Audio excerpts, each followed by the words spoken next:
आज चाहिँ बनाएको मासु र मुला मिक्स तरकारी बनाएको है। अनि गोलभेडाको अचार यो चाहिँ मोमो खाने भनेर बनाएको यस्तो पातलो। तर हामीले भातसँग खाएको साथीहरू मिठो मुला अचार मासु खाएँ साथीहरू। दामी मिठो ठुलो गाँस खाने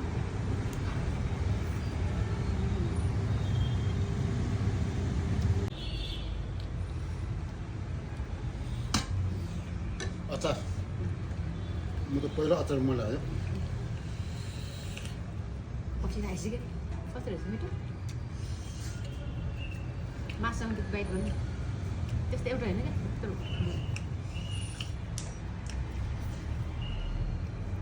मिठो ले मासु अचार राखेर खानु न भने क्या